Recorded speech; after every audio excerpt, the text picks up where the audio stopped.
All right, guys, welcome to the Buff Show. Today we have my good new friend Rod here. So Rob and I just met this past weekend at 29029, and it was a pretty amazing event. So I'm glad that because it's a Wednesday, we just did finish the event on Sunday, and here we are. Like, you still have your band on. Dude, I'm still living in the glory, man. I got my shirt Right? on, and we're both on the high, I'm sure, from that event. I'm curious, before we dive into everything, like, how are you feeling now after it? I was sore for Sunday night. I woke up to go to work Sunday night, and I've been a little sore, but not bad. Yeah. Yeah, and obviously you get your after event swelling. And, And like, emotionally, how do you feel? Oh, unreal. Yeah. I can't even put it into words. Yeah. No, it was crazy. I feel like a little bit sad that it's over, honestly. I'm like, what's next? Like, I need something else, like, because you just get off of this high and you're like, what's next? You know, I just proved to myself that I could do an amazing thing. What's next? So that's kind of how I've been feeling. So 29029, if you don't know what it is, it's an event that was started, I don't know, a few years ago. Somebody who came up with the idea, was it Colin, Jesse, and Mark? That Mark Hodelick is the one that I think came up with the idea. Oh, okay. But between the three of them, they're the ones that all put it together and Put it together. made it work. So basically, Mark was like, it'd be cool to put on a race or a challenge that's, you find mountains and you climb the elevation that it would take to climb Mount Everest, but in like one race, one setting, basically, and you have 36 hours to do it. So I got turned on to this. We were mountain biking up at Snow Basin a few years ago, and it was dusk, and I just see all these spotlights up at Basin, and I'm like, what is that? And so my wife and I are just sitting there. I'm like, that's crazy. There's a lot of people up on that mountain, and they're just going up. And I'm like, that's weird. So I Google it and come across 29029, and I'm like, dang. So it's a race where the goal is to get 29,029 feet of elevation gain in one race, basically. But it's not really a race. Like, it's like a challenge. Just an endurance event. Yeah, see if you can do it. And so I said it like that. I put that on my goal list that year. And then this year, I was like, it was this spring, and I was listening to, like, I like Spotify because I can just pick a playlist and it plays all these songs that I don't know. Right. One of them was called Mount Everest. And it said, Mount Everest ain't got shit on me. And it kept saying that. And I'm like, oh, that is so good. And I heard that. And I went and, like, I was working out in my gym. I went and bought a ticket. Like, later that day, I'm like, this is my goal this year. And tickets are not cheap. Just one of the most expensive races you'll ever do. They vary anywhere from $5,000 or $6,000. So it's something that it's not like I just signed up for right away. Like, it's been on my list. I've been eyeballing it for a while, saving up, and I was finally in the spot where I was like, okay, I can do this, and went for it. But so that's my story, how I got turned on to it. Let's jump into yours, because yours is pretty amazing too. So you started out kind of as a volunteer, right? So back in 2021, out of the blue, I get this text message, and it was asking me and my wife to, hey, we heard about you guys. We hear you guys are great volunteers for such and such company. Would you guys like to come help us out? And at first I was like, well, first of all, who are you? And what is this event? I have no idea what you're even talking about, kind of thing. And so after looking into it and checking things out, I was like, of course, yeah, I want to do this. This looks amazing. Because my wife and I, Stephanie, we have volunteered and worked for other endurance companies, event companies, and we absolutely love the communities of endurance sports. Not only do we participate, but we also, like I say, work for them. So 2021, Snow Basin, we jumped on the mountain, and I work one aid station, and she works another. And that's how we got involved. And as soon as I saw the participants climbing that mountain for the first time, I was like, this is an event that I've got to do. I when it comes to endurance sports, I've ran 50 milers, 100 milers. I love it. I love climbing, but I absolutely hate running the downhill. Mm-hmm. You know, just the pounding it puts on my hips, my knees, my ankles. So when I saw this, like, this is perfect. Yeah. Like, All uphill. right? I No can down. climb for hours. Yeah. And to ride the gondola down the mountain, Right. it's perfect. Yeah. It really is. So you volunteered that year, and then you just kept coming back. Yeah. So what it is Stephanie and I, we manage the aid stations, and so we did Snow Basin that year. We traveled to Stratton, Vermont, to help out, there as well. Last year we did the same with Snow Basin, Stratton. This year their new venue, Jackson Hole, 2 snow basins, and then we'll also go back to Stratton. And you worked up a nickname for yourself, even, right? I'm just out there doing my job, and I was given the name. Yes, Cowbell Rob. I love it, dude. No, it was cool. It was awesome running with you. Not running, but doing the event with you. Mm-hmm. And you stuck out like a sore thumb because not a sore thumb, but you just stuck out because you had the American flag and all dressed up, and it was cool. I'm like, that's somebody I want to hike up this mountain by. And it is cool. You meet so many cool people because you're able to kind of go climb the mountain. So how'd you get into the event this year? So I was, as you know, I work for UPS now. I was during Christmas time last year, December. I was driving my truck and I was stopped for a bit, and I was checking my email, and I got this welcome email from 29029, and it said, "Welcome to Snow Basin." And immediately I was like, the company knows my situation. I'm divorced, and I pay child support and alimony, and I don't have extra money. Right. And so I immediately contacted one of my good friends within the company, and I was like, "Colleen, like, what's going on here? I got this welcome email. You know my situation. I don't have the kind of money to pay for this. Like, what's going on? Did the company get scammed or hacked or something?" So she said, let me look into it. Well, a couple hours later, I got a phone call from Matt Burrell.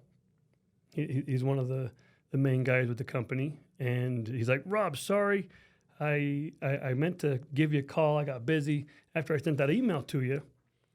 Just want to let you know that somebody that you've met on the mountain, that knows your story, that knows your situation, that absolutely loves you, is willing to pay for this event if you're willing to participate."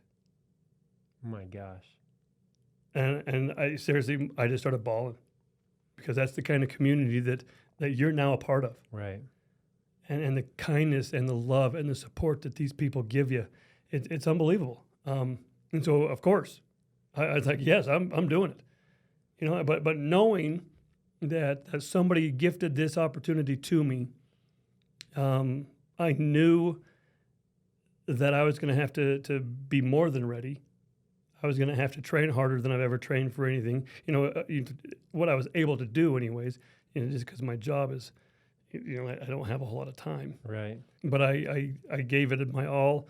I lost, I won't say a bunch of weight, but, my fitness went way up. And since I couldn't be in my normal aid station spot, cheering people on and screaming and yelling and ringing my cowbell and do what I normally do, I decided I'm gonna be that same person, but I'm going to do it from the base to the summit on every ascent, talking to people. It's not very hard to cheer people on. All you got to do is, "Hey, how you doing? Right. What can I do for you? Are you all right?" Yeah. Kind of thing. So that's what I did. No, and I saw that firsthand. I mean, just you like carrying the flag up. Everybody's got walking poles, and you're like, "I'm good. I'm going to carry my flag up." And I was like, "Did you serve in the military or something?" What's your response when people say, "Why do you carry the flag?" I'm just a patriotic person, and I love my country. Yeah, I love that. I love my country. That's what he told me. And I was like, man, I think I even asked, "Can I carry the flag for one pass?" And did it from one aid station to the other. And it was awesome opportunity. But hiking with you, you really did that. Like, first off, you have to realize, going through the event, like you'll see people at some of their lowest of lows on this mountain because it's such an intense, long, enduring race that you have to stay so positive mentally. And it's cool because the community kind of elevates the mindset collectively. But you'll see some people on the mountain that they might be down in the dumps and like just being like, hey, you got this, keep going. You know, you'll see people cramping, throwing up, just like all sorts of stuff. And they're just like struggling to get, you know, one more lap. Because at Basin, the place that we did at Snow Basin, it's 13 ascents, 29.9 miles, and you have 36 hours to complete it. It's not a race, but a challenge to see, can you climb Everest with it in 36 hours? 29,029 feet of elevation, which is wild. That's a lot. And you see people at the lowest of lows. And it was cool seeing you because you weren't, you know, focused on yourself. You're picking everybody up like, hey, we got this. One more. In fact, even to the point that even after you got 13 laps, you kept going until time was up. And you ended up getting more laps than just the 13, getting the next person up, helping the next person up, which is amazing. And then on top of that, you even opened up a fundraiser to help other people be able to do it like you, because it just makes such a big experience. So can you talk about that a little bit? Yes, when this all happened, you know, me being gifted this opportunity, I'm a part of a group called Addict to Athlete. I've been a part of it for, you know, just over 10 years now. I lost my niece to a heroin overdose 6 years ago. And so everybody, I don't care who you are, suffers some way, somehow, whether it's yourself or a family member or a friend. Everybody suffers from addiction. And so with this group, our motto is erase and replace. I want to erase the bad things in life and replace them with things of greater value, whether it be sports, whether it be, you know, art, whether it be music, you know, just erase those bad things and replace them with those greater things. So because of the gift I was giving, or that I was given, I wanted to pay it forward. And I want to be able to let people on my team that are in recovery know that it's possible to recover and to get out of the depths of hell. Raise your hand. Mm-hmm. Let me help you up. And so I'm raising money to gift this opportunity to, you know, multiple members of my team if I can, to be able to do, you know, the 29/29 Everesting Challenge next year at Snow Basin. I love it, dude. And you already have one ticket covered, enough for one, right? I do. You're going on the next one. How long is this open for? I believe it's about 3 more weeks. Okay.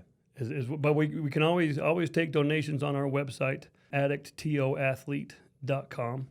But right now the main platforms we're donating on is Instagram and Facebook. Okay, perfect. We'll make sure we link to that here and everything and get the word out. It's such a good cause, and that's what I kind of want to start talking about next is your experience, because you saw people do it as a volunteer on the volunteer side, and I'm sure you saw people get crushed and then cross the finish line, and just, I mean, the joy up top is amazing as people cross. It's unreal. It was so cool to watch.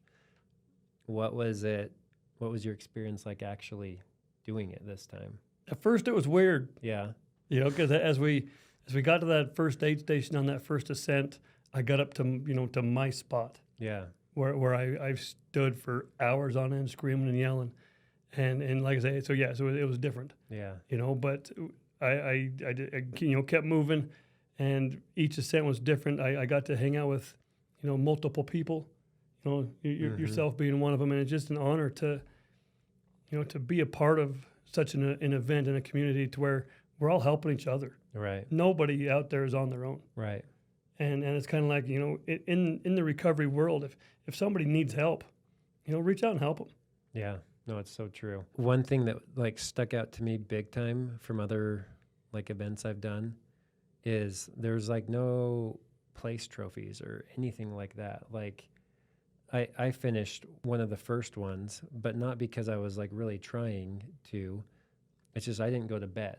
Yeah, you climbed through the night, didn't you? I just climbed through the night Yeah. and kept going, mostly just to get off my feet. Like I did not want to have to like lay down or try and close my eyes and then have to get up again because I knew what my legs would feel like Right. starting out again. Yep. So I was like, I'm just going for it. But the whole point of the event, it's not like what place did you finish or how fast did you do it, because there were tons of people that were way further ahead than me, like near the end of the night. But then they went and caught a couple hours of sleep, and I just kept going and finished. But it's cool that it was never about like who was first, second, third, or anything like that. It was, are you able to do this? Like, can you finish it in 36 hours? And everybody there is there to like help you get over the mountain, right? Yep. And so as I was walking, like there's tons of people that you meet, and everybody's hiking for different reasons. There was one girl in the video, I never talked to her personally at the event, but she was in a car accident and in a wheelchair last year. And she's like, I'm walking now, hiking, Right. I'm doing this. Like that was her why. You have, your why and what you were doing there. I met another guy there that was climbing, like his friend's daughter was murdered. She was stabbed, and like a 12-year-old, just a horrific story, but they were doing it. Like, it was just cool to see all the different people there doing it and their purposes and reasons behind doing it. But you really come out of it at another level. In the past, I haven't been a big endurance person.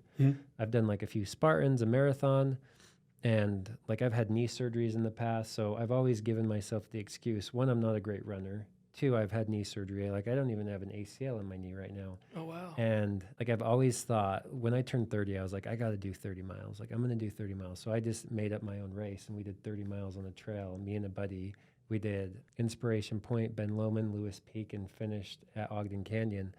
And it was like 30.5 miles. And I'm like, yes, like There it was you go. so cool. But I remember I was scared before because I was like, I don't want to like destroy my knee and never be able to walk again. Like that was like a limiting belief that I had. If I go that far, my knees won't work anymore. And so I did that, and then I was like, oh, I feel fine. Like, it's good after. And then I did this one, and this was 30 miles straight up a mountain, tons of elevation, way harder than the last one I did. And I came out okay, and I feel good. And I'm like, oh my gosh, I have so much untapped potential that I haven't even like touched. You have no idea. No idea existed. So I'm like, hey, maybe I could do 50 miles. So far 30 is about the furthest I've gone. So it's just crazy. As you do these, you get these, you just start tapping into these places in your body and mind that you like never knew existed, know? And so that's cool. I heard a video the other day, and it was Alex Hormozy, and he was talking about like, if you were God and you wanted people, like you want to develop really good people, good human characters, he's like, what would you make them go through to become the person that you wanted them to become? He's like, would you give them like a really easy, like sit on the couch, watch TV kind of life all day long? And he's like, no, you'd make them suffer. You'd make them have to go through some hard things, work hard, sacrifice, be patient. And you're like, oh, so that's why we do all these things, And it's so true. And in the video, the recap video, what did he say? It's like suffering is a pleasure. Like it's a privilege. It's a privilege. Yep. It's a privilege to be able to suffer. Yep. And so that's a shift that you're like, wow, I can make myself do hard things, suffer a little bit, but then come out on the other side harder, stronger, more resilient, a better person after it. So cool. It's so true. Yeah. All of us are gonna suffer in those situations. I don't care what kind of shape you're in. At some point, you're gonna get down to the dumps and you're gonna feel like crap. Yeah. When you come out of it, just how well are you gonna feel? You and I, we did the event, we did well at it. Yeah. We suffered quite a bit. Right. But the aftermath, yeah. like, wow. Well, and you took it to a whole nother level, because when I finished, I went and like tried to sleep. I couldn't sleep very well in the lodge, like just laying on the couch. But you were out there for a solid, 10 or 11 hours more going after it. And you didn't stop in the night. You were like, I'm doing the full 36 hours. And I'm like, man, Rob's an animal. And it's funny because I had somebody at work yesterday. So, Rob, I saw you did this event. He's like, I keep track of my steps every day, and I usually do, between like 5,000 and 6,000 steps a day. Like, just curious, how many steps did you end up doing? And I was like, I haven't even looked at it, but I carried my watch the whole time, and I had it on. It's like, I haven't even looked at it. Let's check it out. And no kidding, Peyton, I walked. Okay, you ready for this? Yeah, I have no idea what the number is going to be. 130,000 steps Oh my I took in gosh. those 36 hours. 130,000 steps. Yeah. I traveled, not counting the gondola, because with the gondola, obviously it doubles your mileage. Yeah. So I traveled just under 35 miles. Wow. I think it was right around 34,000 feet in elevation. Jeez. That I climbed. And yeah, we finished, I think it was 35 hours and 35 minutes or something like that. Yeah, you were right up there because I went back up after and watched you cross, and it was such a cool moment. I saw you when I was riding up the gondola, chatting with a girl, like going up your last descent, and I'm like, man, I've been resting for 10 hours, and you were still going after it. And that's how it is for most people. Like, I was fortunate enough that I could hightail it through the event, and I got done pretty quick, mostly just because I was like, man, it's like ripping the Band-Aid off, like. I want it to be over. And I think the way I did it's way easier than, the girl, the very last girl that finished, like she, oh my goodness, collapsing at the finish line, like ended up not being able to get over quite in time. Like there was seconds left and she just like collapsed like 100 feet from the finish line. And everybody's like, they're screaming and yelling and cheering her on. You got it. And then it goes like dead boom, silent. Like, no. Yeah, dead silent. But it was awesome because I guess we had a few gondola stops. And so they were able to still give her the hat. And she did it because there were a few delays with the gondola. And I think they said it was like equated to like 5 or 10 minutes or something like that, which was awesome. But that was unreal to be up there at those moments, to see somebody work so hard and going nonstop. Like I think she was on the mountain most of the time. I don't think she went to sleep either. I don't think so. Yeah. And that would be, I mean, I just can't even imagine. That's so much climbing. Even though we did the same, she was on the mountain for way longer than I was. And the just enduring that suffering for that much more is unreal. So, I mean, having done it, what would you say to somebody that hasn't done it? You recommend it? Because it is a hefty thing to pay. There's other races that are definitely a lot cheaper. What do you say in recommending this to somebody that might be considering it? If you want a lifetime, life-changing experience, it is 100% worth every penny. And it's not just from climbing the mountain, but from the community, all the training that you do prior to, the camaraderie that you get from other people that are participating. There were so many new people that have never climbed the mountain before, within our group. I think there was only 20 people total that had done it previous. Yeah. So the rest of us were all brand new to the mountain. Yeah, there like 257 people, I think. And so 237 of us had never done it. And so just the lifelong friends that you receive, it's not just a one and done kind of thing. Right. We're all, friends now, and this is the way it's going to be for who knows how long. Right. And so, like I say, you're not just paying for, to go climb a mountain, because you can go climb a mountain for free anytime you want. Right. But for the 8-month experience and the people you get to meet, the community that you get to be a part of, it is, like I say, 100% worth it. Right. No, 100%. Like just talking about this, I'm like, I have a crazy weekend, 2 open houses, but I'm like, I need to be up there Friday night, in the night. I need to sign up for the night shift, Come join me, brother. Dude, I think I might. I'm going to go sign up because it was cool. And I think having done it this past weekend, it would give a lot of people like hope, like, hey, like I could offer a lot of tips and insights on what I learned doing it. And I felt very fortunate, but yeah, what an incredible event. And if somebody were to ask me about doing it, I 10 out of 10 would recommend it. Like it was so cool. It's expensive, but it's one of those things that you just have to check off your bucket list. And the experience, You get what you pay for. And because it's so much, they're able to really cater to you. Like it's a bougie experience. Right. Like whatever you need, they got it there. Yep. Like it was unreal. Like all the aid stations, I was expecting, like some bananas, some granola bars, and some of those goo packets. But you get there and there's 30 different things you can pick from, different drinks, everything that you could ever think of. And then like my belly started getting upset. And then you were like, hey, drink some ginger ale or suck on one of those ginger candies that they got there. And I'm like, oh, so that's what, and then I tried it and it worked. I'm like, dang, like there's actually a science behind this. And so like that part was amazing too. But 10 out of 10 would recommend it. I would do it again. I think when I do it again, because I'm sure I will, it'll be doing it with people that I want.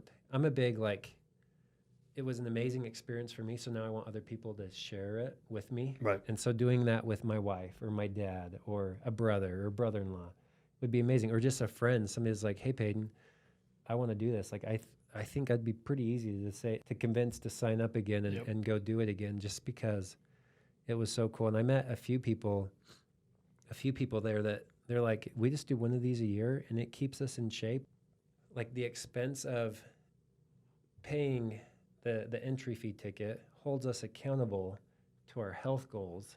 We're exercising because we know if we don't exercise, we're going to be murdered. Ain't going to happen. on the mountain. And like, there's no way we're going to be able to finish. And I was like, well, it's cheaper than the alternative of living really unhealthy and then having all these medical bills pile up later. So it's kind of like, Right.